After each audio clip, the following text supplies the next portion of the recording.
Hi, in diesem Video zeige ich euch, wie ihr trotz langsamem Rechner flüssig 4K Videos schneiden könnt. Viel Spaß!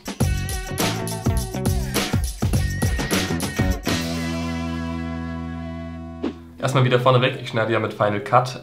Falls ihr mit Premiere zum Beispiel arbeitet, dann habe ich euch ein Video von Mike Sominski verlinkt, der zeigt euch die gleiche Methode nur für Premiere. Das Prinzip ist dabei folgendes: Ihr rechnet aus eurem Originalvideo kleinere Videos, die also eine schlechtere Qualität haben, die aber euer Computer flüssig abspielen kann. Dann schneidet ihr mit dem relativ schlechten Material euer Video, das sollte dann ziemlich flüssig gehen, weil es eben eine sehr schlechte Qualität hat. Und wenn ihr dann mit dem Schnitt fertig seid, verlinkt ihr am Ende wieder eure Originaldateien in bester Qualität und konntet somit flüssig schneiden, aber habt trotzdem als Endergebnis ein hochqualitatives Video. Ja, mit Final Cut, was ich jetzt gerade geöffnet habe, funktioniert das extrem einfach. Ich zeige euch das gerade, also ihr importiert hier eure Originaldateien. Die habe ich jetzt hier in einem separaten Ordner reingepackt. Das sind jetzt einfach so random 4K Videoaufnahmen, die ich mit der kleinen Leica hier aufgenommen habe. Und dann könnt ihr hier beim Importfenster rechts noch sagen Proxy-Medium erstellen. Und dann errechnet er quasi automatisch schon Proxy-Medien aus euren Originaldateien. Und diese Proxy-Medien kann euer Rechner eben komplett flüssig abspielen. Bei Mac ist es so, dass er dann ProRes Proxy rausrechnet. Das ist ein Codec, der von Apple entwickelt worden ist. Das heißt, er ist darauf ausgelegt, auf Macs flüssig abgespielt zu werden. Und deshalb funktioniert es gerade bei Mac besonders gut mit diesen Proxys.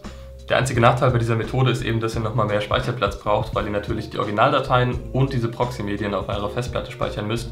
Das ist aber auch eigentlich der einzige Nachteil, ansonsten habt ihr mit dieser Methode nur Vorteile. Bevor ihr mit dem Schnitt loslegt, müsst ihr hier oben bei der Darstellung auf dieses kleine Häkchen drücken und dann Proxy-Medien auswählen. Dann werden nämlich alle Videos, die jetzt hier gespeichert sind, als Proxy-Medien verwendet.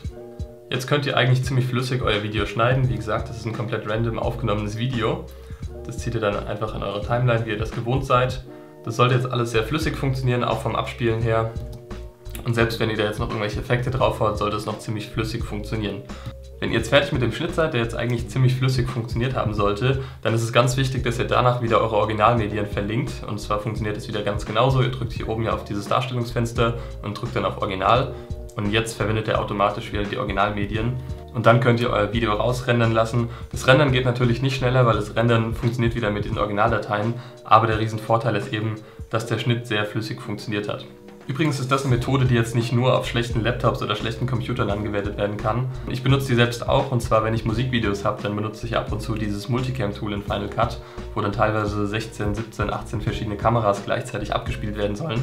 Und das funktioniert so ohne Proxy-Medien auch nicht flüssig bei dem iMac hier.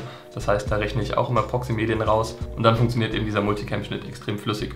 Also jetzt müsst ihr einfach nur noch euer Projekt exportieren und dann seid ihr auch schon fertig. So, wenn ihr jetzt wieder ein bisschen Speicherplatz schaffen wollt, dann könnt ihr auch diese Proxys nach dem Videoschnitt wieder löschen.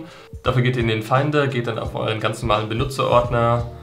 Dann findet ihr hier bei Filme eure Mediathek von Final Cut. In meinem Fall heißt diese Mediathek 2016, dann macht ihr Rechtsklick, zeigt Paketinhalt anzeigen und sucht euch dann euer Projekt raus. In meinem Fall ist es das Proxy-Tutorial und da habt ihr den Ordner Transcoded Media und hier liegen jetzt die Proxy-Medien ab. Die könnt ihr jetzt zwar rauslöschen, wenn ihr wollt, dann habt ihr wieder Speicherplatz. So, das war's schon mit meinem Proxy-Tutorial. Ich hoffe, ihr habt ein bisschen was gelernt. Ihr wisst jetzt, wie ihr mit einem schlechten oder alten MacBook 4K Videos schneiden könnt, was eine ziemlich coole Sache ist. Wie gesagt, ich benutze es heutzutage auch noch öfters mal. Und wie gesagt, falls ihr Premiere benutzt und keinen Final Cut, dann könnt ihr euch mal das Video von Mike Sominski angucken. Das funktioniert nach dem gleichen Prinzip in Premiere und ihr könnt sogar noch mal ein bisschen mehr Sachen einstellen, was eure Proxy-Dateien angeht. Jetzt würde ich sagen, bis zum nächsten Video. Macht's gut. Ciao.